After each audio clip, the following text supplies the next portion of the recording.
Welcome to my channel and Assalamu alaikum. Today I will talk about child labor that is an unresolved issue for many years.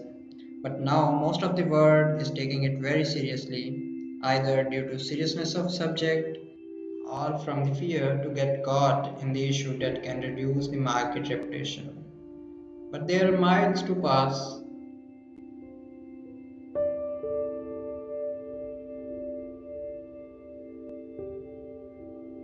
Anyone under the age of 18 is considered as child according to the United Nations.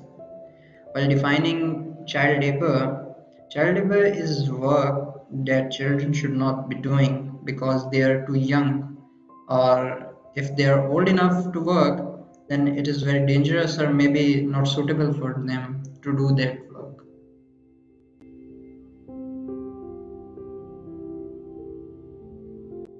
According to International Labour Organization, hazardous child labor is the largest category of worst forms of child labor, with an estimated 73 million children aged between 5 to 17 working in dangerous conditions in a wide range of sectors, including agriculture, mining, construction, manufacturing, as well as in hotels, bars, restaurants, markets, and domestic services.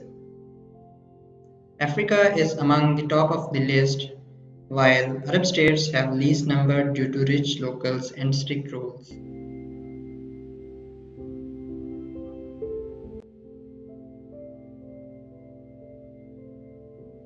I guess American success story can enlighten our minds. After first industrial revolution, the problem arose across states as child can do repetitive tasks and don't even bother to strike for their own rights.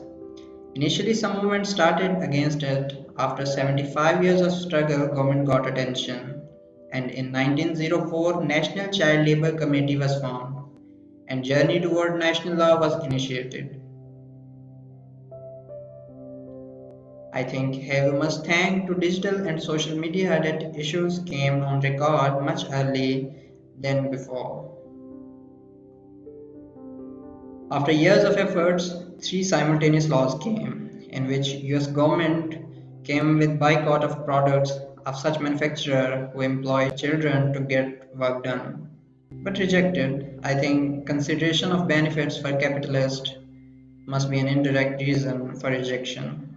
But child labor law came after years of efforts in 1938, and for the first time, minimum age of employment and hours of work for children are regulated by federal law. After this, resolving the problem wasn't that difficult, but there's a difference between a law and its implications.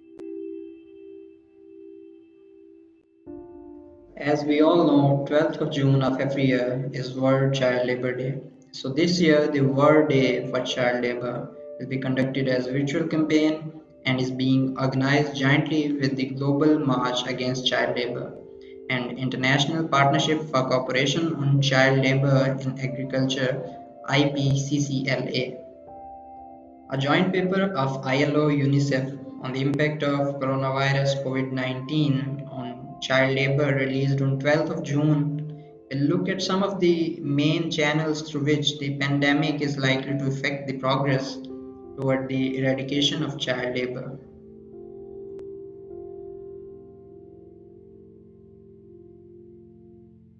I guess governments should do their part by development and implementation of policies and educational and vocational programs, while individuals should also work on it. That how one can prevent the cause. Children must be taught how to think by educating them, not what to think by indulging them in never-ending low-life economic cycle. At the end, thank you very much.